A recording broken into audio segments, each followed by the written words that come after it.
You are trying to conceive mother. These are the necessary tests that you need to undergo.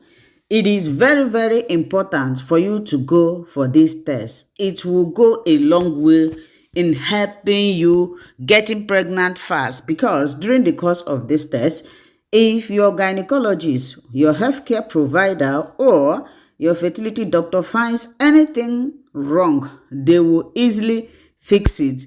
Don't take this video for a joke. Before I dive in straight, let me welcome you all, and I always like to put a disclaimer that myself, Tochi, I am not a medical practitioner. I am a researcher.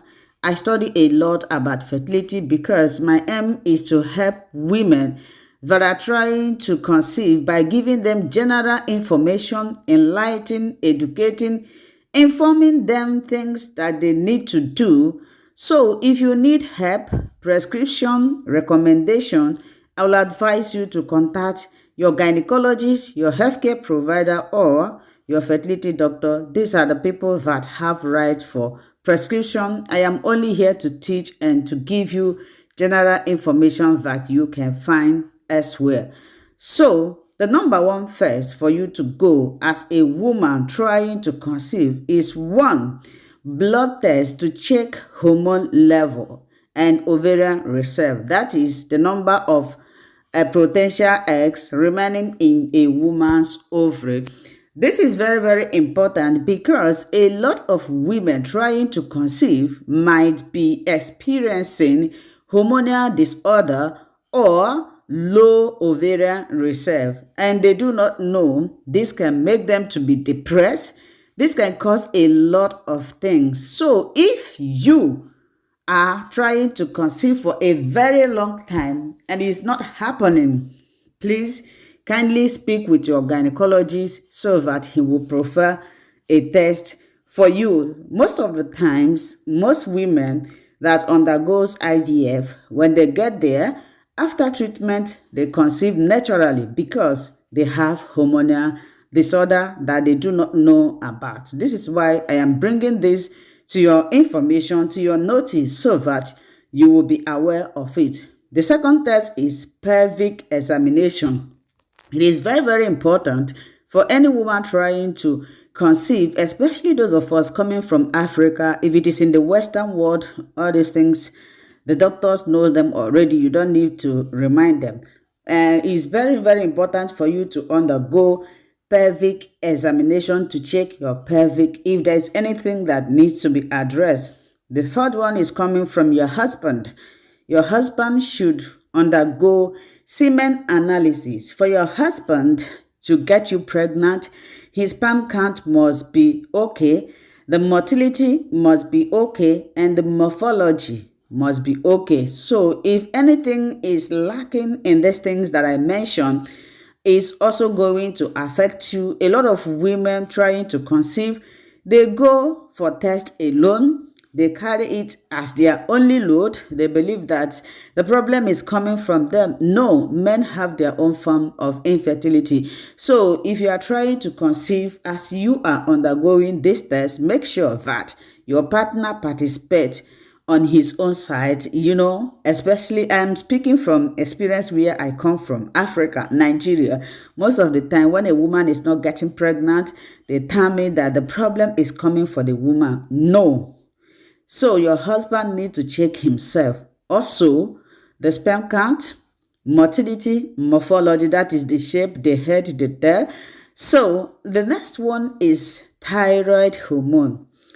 Thyroid is a hormone or a gland that controls our metabolism.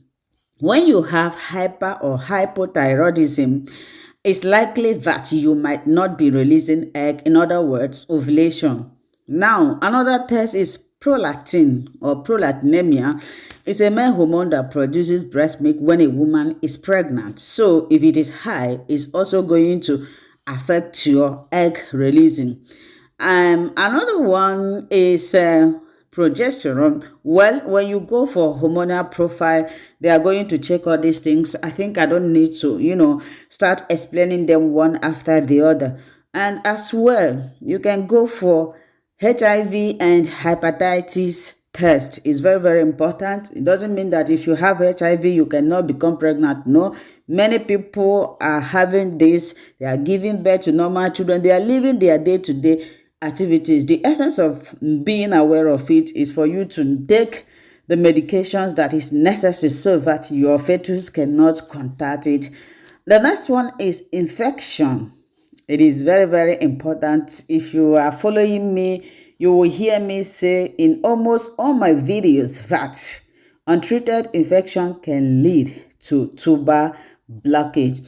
And when your two fallopian tubes are blocked, you can get pregnant naturally, but the other way around, you can get pregnant through the assistant fertility support, which is IVF. That is the only way that you can become pregnant when your two fallopian tubes are blocked. Fallopian tubes serve as a passageway where your husband's semen passes to fertilize the egg. I hope you get this now. The next one is HSG. That is Tubal test, to know if your fallopian tubes are open or blocked, because a lot of women out there, they do not know that their fallopian tubes are blocked and they have been trying to become pregnant for ages. It's not happening. Sometimes some of us accuse people, innocent people, that they are the one, making you not to get pregnant. That is why I'm telling you, by the time you go for this test, you will see one or two things that is holding you. Now, when you are okay medically, your partner is okay medically, and you are not able to become pregnant, the fertility experts will now term it unexplained infertility. What does it mean? That medically both partners are okay, but they can't get pregnant. Then with this, they will not suggest you to IVF, but it is advisable for you to first of all check and know whether you are okay or not. One is ultrasound. It is very, very good for you to undergo ultrasound examination. Through this, the doctor will check your uterus to know if you have fibroid, if you have cysts, if you have endometriosis, or if you have anything that could prevent you from getting pregnant or that can lead to miscarriages.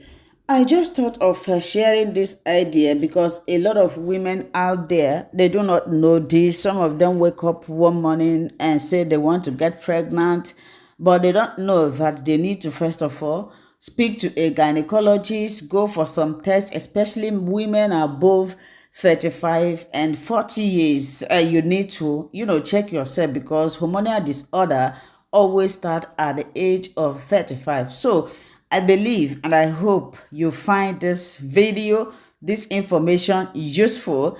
If you like this kind of content, kindly like and follow us, review, share your opinion, whatever you have learned from this platform. If God have blessed you through my teaching, share it here. You can subscribe to support us, and God will bless you. Make sure you inform your friends, families, friends to come and learn, because we are seriously learning here. Thanks until I come your way again. Bye-bye.